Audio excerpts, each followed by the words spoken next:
ఇది దోసకాయ పప్పు అండి. ఇది రోటీస్లో తినొచ్చు, చపాతీలు తినొచ్చు, అలాగే రైస్లో కూడా తినవచ్చు. మీకు నచ్చితే మీరు కూడా ట్రై చేయండి. అలాగే మన ఛానల్ని సబ్స్క్రైబ్ చేయండి, లైక్ చేయండి, కామెంట్ బాక్స్లో కామెంట్స్ పెట్టండి. దోసకాయ పప్పు చేసుకోబోయే విధానం చూద్దాం. హాయ్, నమస్తే అండి. ఈరోజు మనము దోసకాయ పప్పు తయారు చేసుకుందాము. దానికి కావాల్సిన పదార్థాలు చూద్దాము. ముందుగా ఇక్కడ కుక్కర్లో పప్పు ఉడికిస్తున్నాను.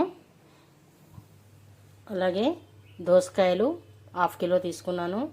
ఎల్లిపాయలు 1/2 కప్పు, 1 కప్పు పచ్చిమిర్చి, కరివేపాకు, పోపు గింజలు, రా సాల్ట్, పసుపు. ముందుగా మనము ఈ దోసకాయల్ని మంచిగా పీల్ చేసి పీసెస్ కట్ చేసుకుందాం.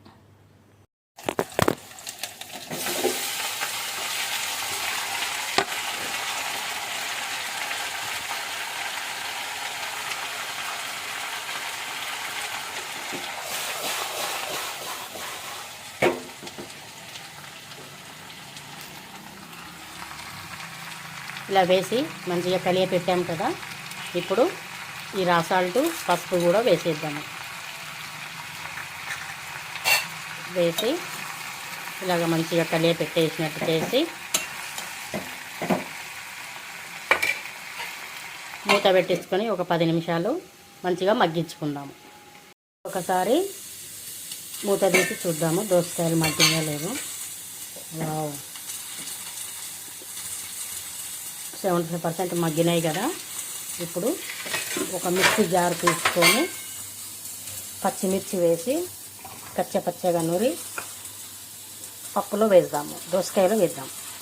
మిర్చి ఇలాగా కచ్చపచ్చగా మంచిగా గ్రైండ్ చేసుకున్నాం కదా. ఇప్పుడు ఈ పచ్చిమిర్చి పేస్ట్ని ఈ దోసకాయలో వేద్దాము. వేసి మొత్తం కలియపెడదాము. మొత్తం ఇలాగా పచ్చిమిర్చి పేస్ట్ వేసి మొత్తం ఇలా కలియపెట్టి కొన్ని వాటర్ కూడా వేసాం కదా. మళ్ళీ ఒకసారి మూత పెట్టి ఈ పచ్చిమిర్చి ఉడికే వరకు ఒక 2 మినిట్స్ మంచిగా ఉడకనిద్దాము. ఒకసారి మూత తీసి చూద్దాము.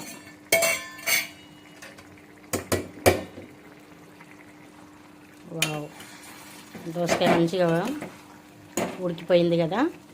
ఇప్పుడు మనము ఈ పప్పును కుక్కర్లో నుంచి డైరెక్ట్ ఈ దోసకాయలో వేసేద్దాం. పప్పు వేసి మొత్తం కలియ పెట్టేసాము కదా. ఇంతేనండి, పప్పు అయిపోయింది. దోసకాయ పప్పు రెడీ అయిపోయింది. ఇప్పుడు స్టవ్ ఆఫ్ చేసేసి ఇది రైస్లో తినొచ్చు, చపాతీలో కూడా తినవచ్చు, రోటీస్లో కూడా తినవచ్చు. చాలా బాగుంటుందండి, చాలా హెల్దీ కర్రీ. మీకు నచ్చితే మీరు కూడా ట్రై చేయండి. అలాగే మన ఛానల్ని సబ్స్క్రైబ్ చేయండి, లైక్ చేయండి, కామెంట్ బాక్స్లో కామెంట్స్ పెట్టండి. Thank you.